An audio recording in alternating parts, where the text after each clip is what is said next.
Whether you're with me or politically or not, we should have one thing absolutely in common, and that's the government should be out of your business on how much THC is in your hemp, and we should never be criminalizing what could be just simple random errors in nature. And the fact that you would just have to destroy a crop and waste that is like I said, reefer madness. That's Pennsylvania Lieutenant Governor John Fetterman, and this is the Lancaster Farming Industrial Hemp Podcast. My name is Eric Herlock, and today I'm going to talk to the Lieutenant Governor about industrial hemp. You know, he's a big proponent of legalized recreational cannabis in Pennsylvania, and I'm curious what that's going to mean for hemp farmers and what impact it would have on the hemp industry in general. But first, a couple of nuggets of hemp news. All right, some nuggets of hemp news this week. This one's from South Dakota. This is on the website kiloland.com. It's written by Don Jorgensen, and it's called South Dakota's Rules for Industrial Hemp. All right, so as you know, South Dakota just recently legalized industrial hemp in the state, and since then they've been working with the USDA to come up with a plan on how producers can start planting, growing, and transporting industrial hemp. So last week, the state departments of Ag and Public Safety offered these rules, but to me it looks more like a fee schedule. The annual license proposals for growers is $500, processors $2,000, field inspections $250 per location, processor inspection $500 per location, and transporters pay $25. Not everyone is happy about this. The executive director for South Dakota Industrial Hemp Association, Katie Sieverding, she says it's just fee upon fee upon fee. We would think some sort of cap would be appropriate here. Yeah, I agree. I agree with you, Katie. Here's a story out of Wyoming from the Wyoming News Exchange. This one's written by C.J. Baker Powell, called State Lawmakers Consider Tightening Restrictions on Hemp Products. It says that a panel of state lawmakers is considering a bill that could significantly restrict the use and sale of certain products derived from hemp, including making it illegal to smoke the substance. And the story, gets into the normal stuff about how cops cannot tell the difference between hemp and marijuana. And so, it's confusing for everybody. But I will just add sort of editorially that there is one really easy solution here to all this confusion between hemp and marijuana. Right? You know what I'm talking about? Is that so crazy to think that you should just make it all legal and then there wouldn't be all of this confusion? Oh, but I digress. And for this next news nugget, I wanted to have a quick check-in call with Lancaster Farming correspondent Tom Vineski. He's just written a story for the paper called 2020, A Year to Forget, where he looks at the sorts of unexpected challenges that people in the industry faced with COVID-19 and the corresponding shutdown. Hey, Tom, how you doing? Good, Eric. How are you? Oh, I'm doing all right, thanks. So what did you find out when you went out to ask people about how they dealt with the COVID-19 and the shutdown? Yeah, and everybody had to deal with it across the board, obviously, and they all had to deal with it in different ways. Just a couple quick examples. Dan Suma, he was competing with makers of hand sanitizer for the ethanol that he needs to process. Yeah, wow. Another couple who have retail outlets, who serve retail outlets in the luxury resort end of it. They lost their luxury resort accounts because those businesses closed down during the shutdown. So they lost that, but they were fortunate they had multiple revenue streams. They were kind of diversified, so they relied more on the retail end of it, and that in essence saved their business. So it was a multitude of challenges. Seems like everybody weathered the storm for now. Looking ahead to next year, are people optimistic about 2021? Not really. They're not downtrodden about next year, but they're very cautious about next year. Plus, you had the surplus from 2019 compounding things too. So there's a couple hurdles, if you will, going into next year. Combine that with the challenges, just general challenges of trying to grow anything in agriculture. It's always a risk. All right, Tom. Well, I appreciate you reporting on this. Your story will be published this weekend in Lancaster Farming's Hemp special section. It's like an 8-page pull-out section of the paper with a bunch of different contributors, your story included. There will also be a link to the story on the show page for this episode. And our hemp special section is sort of in anticipation for the Pennsylvania Hemp Summit that's coming up on December 8th and 9th. A lot of people were really looking forward to that. That's kind of a bright spot to a tough year, the fact that the summit is going to happen. Oh, well, that's good to hear. Yeah, it's going to be a good event. Well, Tom, thanks for reporting on this. Absolutely. That's Tom Vineski. He's the Northeast correspondent for Lancaster Farming Newspaper.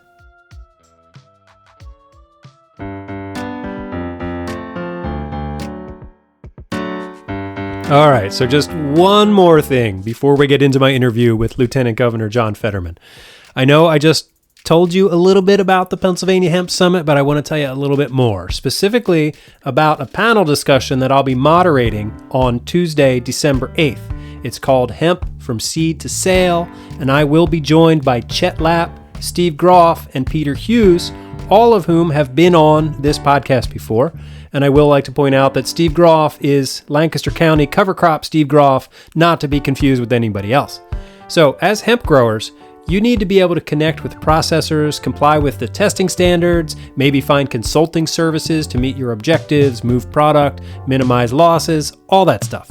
So I invite you to listen to these farmers and experts share their experiences and offer advice on this stuff and a whole lot more.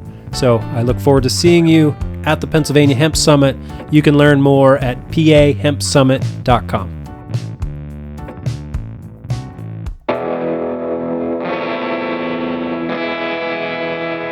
Pennsylvania Lieutenant Governor John Fetterman, welcome to the Lancaster Farming Industrial Hemp Podcast. Hey, thanks for having me. It's a pleasure to be here. Absolutely. Yeah, thank you for taking time out of your busy schedule to talk about hemp with me. Yeah, of course. I'm delighted. And, this is exciting for me because I get a chance to reach a segment of our audience that may not necessarily get the chance to. So right. I'm truly delighted to be here. Really. Good. Well, these are rather exciting times in Pennsylvania, and I'm sure you're very proud of the role that our state played in this presidential election, but it looks like it's not over yet. So before we get into talking about hemp, how do you think this is going to go in the next couple of months, like transition of power-wise? Well, I hope it goes smoothly. I'm well aware that there's going to be some of your listeners that are unhappy with the result, and then there'll be some of your listeners that are happy with the result. Yeah. But I would hope that we could all just kind of understand that in 2016, those roles were reversed, and in 2020, they are what they are. And I think we all need to kind of come together and acknowledge that while we can be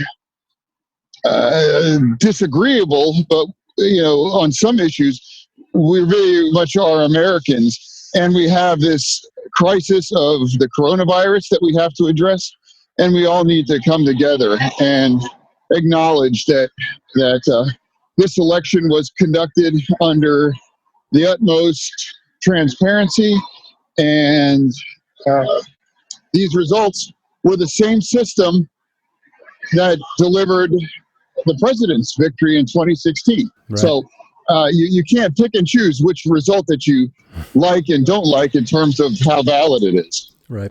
And we really don't need another crisis on our hands. We've had quite a few crises this year. So.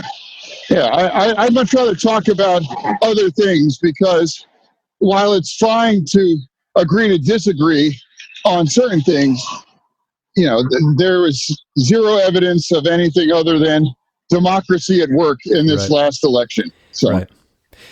All right. Well, so I've been covering hemp in the state for the past couple of years, and you've been sort of the face and voice of legalized cannabis in the state for about the same amount of time. And while hemp and marijuana are a little different, they are essentially the same plant. So I think we've got a lot to talk about. Sure. Let's start with Can I let me just say my personal affinity for hemp. I was on the front edge of using CBD for my own medicinal uses. Yeah. I use it to help with sleep, and I also used it for anxiety too. Right. And it made a world of difference for me too. That's great. I'm just such an enthusiast and believer, and just would point out the absurdity that this amazing plant was illegal for 80 years, based on this idea of Reefer Madness. And it's so absurd, and it's been so destructive.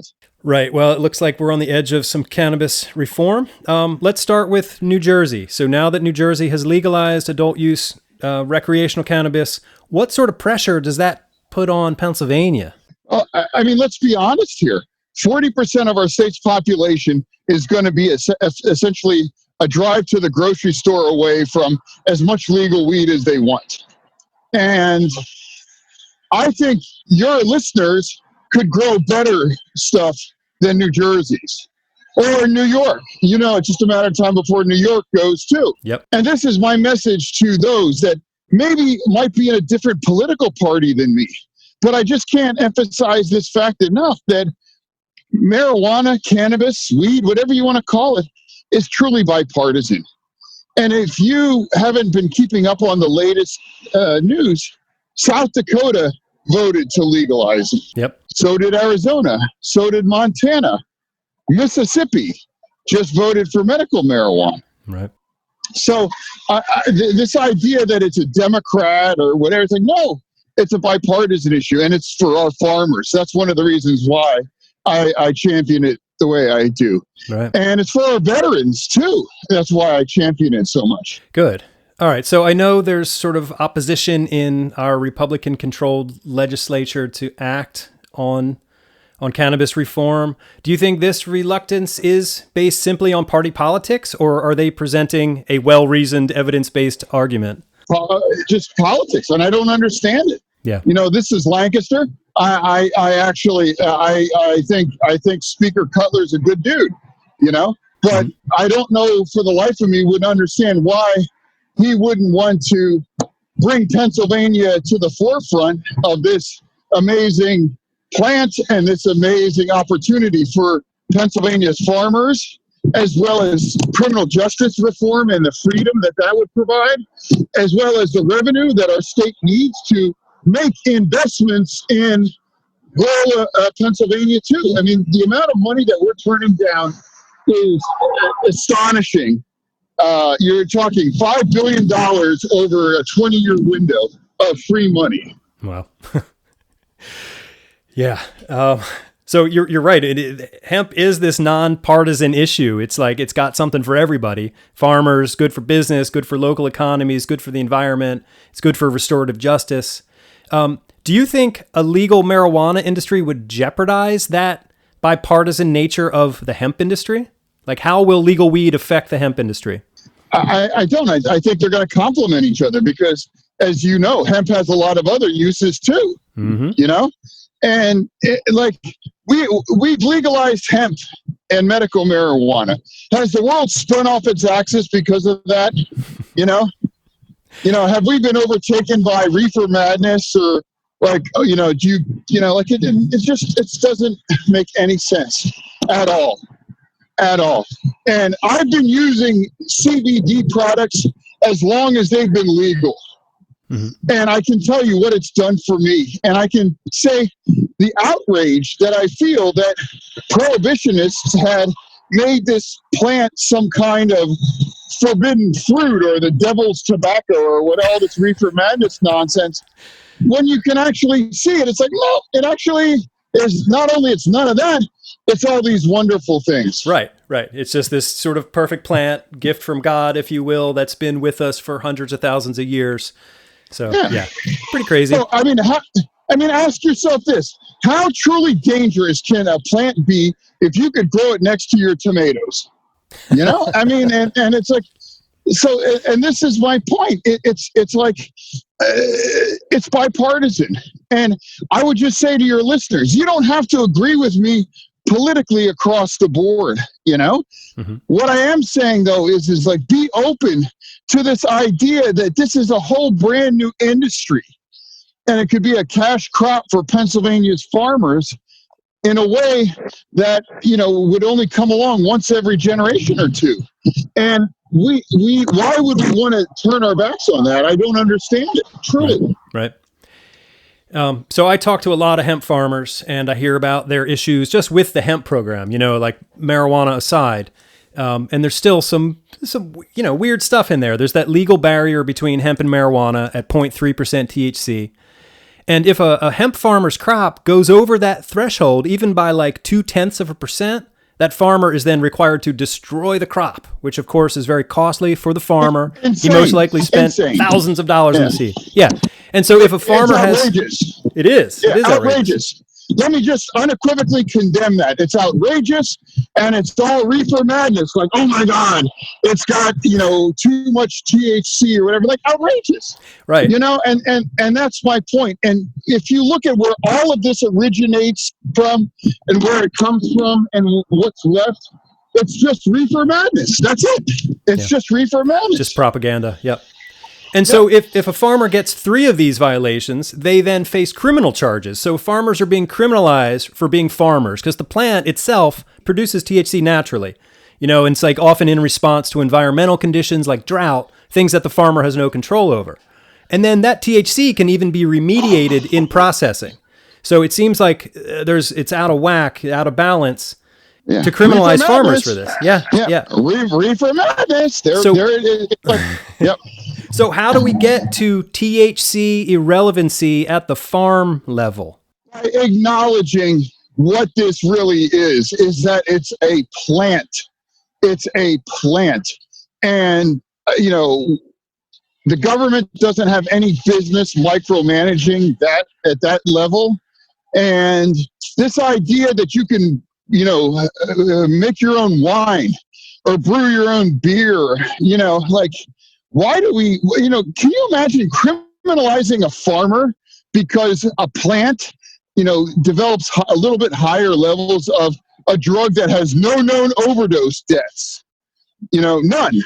Yeah. That, that it wouldn't even fall into the hands of those dope smoking hippies or whatever the reefer madness thing is. It's just like, it doesn't make any sense. Right. And that's my pitch to everybody, that if you stop and listen to anything that's coming out of that side, it's all comes down to reefer madness. And again, let me say this. Let me get this. Like, you don't have to love something or embrace something or use something to say that it should be legal. Right. Like, for example, I don't drink Jack Daniels on the regular, but I think you have a right to go to a store and buy it. Yeah. I don't smoke cigarettes, but I think you should have the right to go do it safely, legally, and have that be taxed, right, and all of that above. This idea that legalization somehow implies that, you're fine with it or you should use it. No, it doesn't mean that at all. No. So let's say the cannabis legislation goes through and it passes. Would Pennsylvania hemp farmers sort of get first option for licensing, since they're the ones who really have been putting a lot of effort into learning how to grow this plant? Agriculture is Pennsylvania's #1 and most important industry. Yep. And any cannabis bill should be ag-centered in Pennsylvania. Yep. It should be. Because this is, Pennsylvania farmers take care of us, and we need to make sure we take care of them. And my whole point in all of this is, why should that go to New Jersey or New York or any of these other states? It's like it should go to you all, And that's my message, where it's like, look, whether you're with me or politically or not, we should have one thing absolutely in common, and that's the government should be out of your business on how much THC is in your hemp, and we should never be criminalizing what could be just simple random errors in nature. And the fact that you would just have to destroy a crop and waste that is like I said, reefer madness. Yeah, it's outrageous. So like the medical program seems to be, I don't know, a game for the rich and well connected. Would a recreational program be like that? I certainly would hope not. Yeah. I think it, like I said, I would want it to be ag centered as well too. Would that be run by the Department of Ag? Because it's like the Department of Health oversees the medical program, right? I don't know. It's all going to come down. And let me tell you, your Republican leadership would have a lot of say over that because they're the ones, the few ones that are standing in the way evolving to common sense cannabis reform in Pennsylvania. Right. You know? Right. Yeah. Last February, before the pandemic hit, I interviewed Representatives Diamond and Davis, and they were forming, sort of a coalition in the state house for hemp. And because, like you said, it's a bipartisan issue, and I think everybody gets that. So we just have to get past that Reefer Madness part and make everybody see that cannabis reform in general is a bipartisan issue. I agree with that. Yeah. And that's why like people like Speaker Cutler, who represents parts of Lancaster and whatever, it's like, whatever we agree on politically or not, it's just like this should be one of them, and it can benefit Pennsylvanians across the board. And as I said, it doesn't mean that you are going to go out and start, smoking marijuana or you love it. It just means like, I don't chew Copenhagen, for example, but you should have the right to, or any of these other things that we can do. I don't personally go to casinos, but if you want to go, blow off some steam and play some blackjack or roulette or whatever, that's your choice as an adult. And you think of the things that we can do in Pennsylvania legally, and then you come up with, well, marijuana, you're a criminal for the rest of your life if you get charged. It doesn't make any sense to me. Would you be open to forming like an advisory committee of Pennsylvania farmers to help sort of guide how the legislation is crafted, like a steering committee? Hell yes. Yeah. I went to all 67 Pennsylvania counties. You think I wouldn't want to listen to farmers too? I mean, like that's the whole point. And because the party that's obstructing this reform is the ones that represent farmers far more disproportionately than ours, like it's a lock that the farmers would have a big say in this, and they should. No one's arguing that they should, at least no one that I know of. Right. And that's the thing. And I'm just going to say this, and I don't mean any offense to anybody, but if you're to the right of South Dakota on any issue, I would just respectfully say maybe we should just kind of take another look at things. South Dakota, arguably the most conservative state in the country, and it also has a rich agricultural history too, legalized marijuana this month. Right. So you're telling me that Pennsylvania isn't ready for that conversation? And I know the farmers, I think, are too, Absolutely.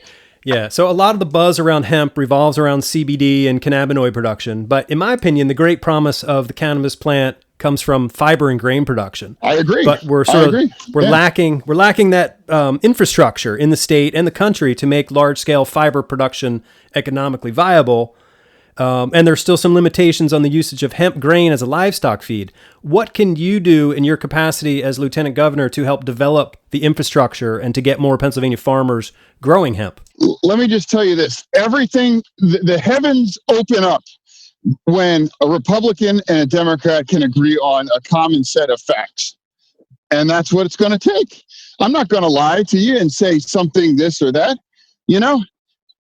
How quickly did hemp get legal after McConnell finally said, you know what, this is crazy and this could be good? And then all of a sudden, boom, it wasn't controversial anymore. It wasn't, oh my God, Reefer Madness. No, and that's what it takes, And like I said, I believe, and I think Speaker Cutler is a good dude. I've always said that, and I don't ever make it a mandate that he agree with me and or vice versa. But I know there's enough common ground where I hope we could all agree that this makes sense for Pennsylvania's farmers, veterans, people that have these low-level convictions, people that just want to say, you know what, I don't want to have to drink, 4 shots of something or half a bottle of wine to take the edge off. I just want to, take a Pennsylvania's finest, and then I'm good for the night or whatever, So it all comes down to Reefer Madness. And the second our parties can say, you know what, we agree on a set of basic facts, things happen and it all works out. So you're looking for reefer sanity. I'm looking for that the world hasn't spun off its axis, and a lot of people are benefiting by hemp and the products that come from it. And the fact that we as a nation have been deprived of that for the last 80 years based on nothing other than reefer madness enrages me, quite frankly. Yeah. And, and again, I have a libertarian streak, as a Democrat. You don't have any right to do that to people, Mm-hmm. And the fact that your crop could be destroyed based on some arbitrary nonsense and that's just steeped in reefer madness it's offensive to me at any level. Right. And that reefer madness came out of, active lobbying from corporate interests, right? Like the DuPonts and the paper companies. I know. Yeah. Absolutely. Yeah. Exactly. Yeah. I'm just saying, study the history. I'm not a conspiracy nut, but I mean, like an agreed set of facts is like, how did this all come about? And you can see for yourself. Yeah. So a lot of the talk in the hemp industry is about developing local supply chains. And so here's this chance to develop local supply chains in the state that aren't at the mercy of those, global transportation or geopolitics. And we saw during the early days of the pandemic how easily global supply chains can be disrupted. And then climate change even promises more disruption. But what I love about hemp, it's this radically elegant solution to so many of the challenges we face. But how do we get there? If we do it right, we can lay the foundation for like a different kind of world, one where the health of the environment. Bipartisanship. That's the key. And in Pennsylvania, I'm going to venture that many of your listeners are Republican. And I would just say, look, I'm not here to argue any other issue in front of you other than getting away with reefer madness, to the benefit of all of us, Right. And like for me, this is a lot about climate change. Through my research, it seems like we can pull out a whole lot of carbon from the atmosphere by growing and then producing lots of our domestic goods out of fiber hemp. And it's like, I think farmers can save the world here. Well, they've been feeding the world for as long as there's been a world. And Pennsylvania, I don't have to tell you, that's our number one. It's our number one industry. So. Yep. Yeah. So, I'm in this for the future for kids, not just my kids, but all the kids. I want us all to have a clean, livable world. And I honestly think hemp can do that. So. And the only reason you haven't had an 80-year head start on that is pure old-fashioned reefer madness. Which I think also comes down to greed. Right? Like that reefer madness was a seed that was planted from greed. It all comes from greed, but the tools that they use to enforce it, look differently than that. So, sure. And that's just the sad reality. And I'm saying, what's lost is gone, but what do we want for the next 80 years? So what other sort of issues can we talk about? Not just marijuana and hemp, but is there other things on your mind? Yeah, agriculture is on my mind because it's Pennsylvania. Mushrooms, mushrooms, We're the mushroom capital of the world. Yeah, we are, and we are at the cusp of a microdosing revolution. And those mushrooms. Okay. Yeah. And psilocybin. Okay. Yeah. And think about that. Think about what that could mean for Pennsylvania farmers and Pennsylvania business as well too, and it's all rooted in this kind of basal prejudice that it's something, whereas it's just not true. And you can't watch an hour of television at night without seeing 3 different commercials for drugs, for depression or this or anxiety or whatever. And we are learning more and more that so much of that can be addressed or cured through what God gave us and what we can grow ourselves, Yeah.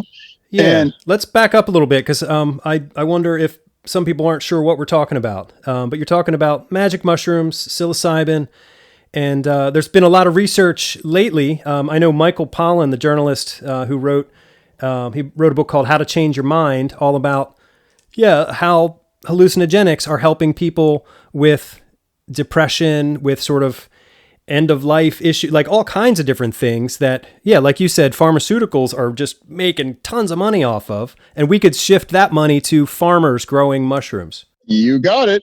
You got it. And that's all I'm saying. Yeah. You know, and that's my point. Like, look beyond the stereotypes or the Reefer Madness or the whatever, you know, and just realize for what it is and what's possible. And that's all. And you know, and that's why I was so thrilled for the opportunity to accept this invitation to speak with your listeners today, is to cut through the partisanship, to cut through the whatever, and just be like, look, here's the reality on the ground. And I don't have a bill of goods to sell you. I have a specific policy proposal that no matter where you are, should make sense and offend you as an American and as a Pennsylvanian, that people think you are incapable of making these very basic decisions for yourself as a freedom-loving Pennsylvanian. Right.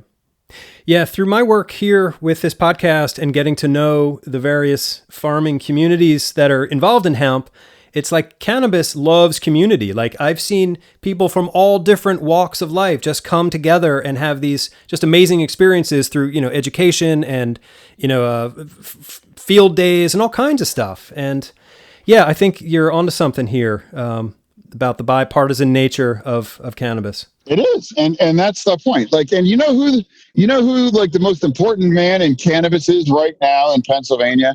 Brian Cutler, you know, because if the Speaker of the House says we would run a bill that we could work out, it would have the votes. I guarantee it would have the votes, you know, and that would open up everything. And like I said, you know, I've never said an unkind word about Speaker Cutler, and I believe he's a good dude.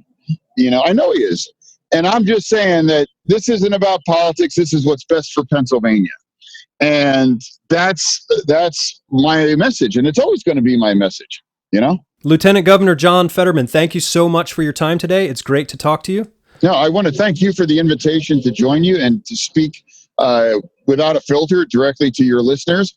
And I hope, I've reach some people and just, this isn't about politics. This is about what's good for Pennsylvania, because at the core, I think that's what politics should be about, is what's best for Pennsylvania. So thank you for this opportunity. How about that? Lieutenant Governor John Fetterman on the Lancaster Farming Industrial Hemp podcast. Yeah. So anyway, I hope you enjoyed it. I know I did. I thoroughly enjoy getting to do this work. I'm very, very, very thankful that I get to do it, and I'm very, very thankful that you listen to it. So my name is Eric Herlock. I am the digital editor at Lancaster Farming Newspaper, the greatest agricultural newspaper in the world. And let me remind you about that hemp special section that's going to be in the paper this week. There's a full page in there about the summit that lists the agenda and the speakers and the sponsors. So pick yourself up a copy. If you're a subscriber, keep an eye open for it. If you're not a subscriber, now's your chance. Become a subscriber. Anyway, that does it for me. Check us out on the Instagram at LF Podcast Hemp. And otherwise, I'll see you in the newspaper.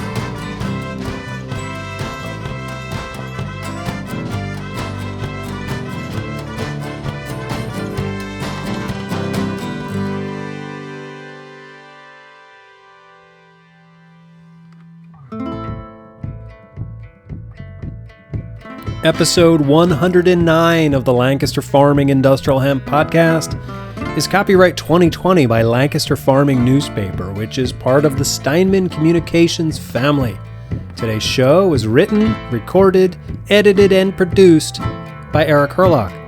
Any music you hear throughout the show is courtesy of Tin Bird Shadow.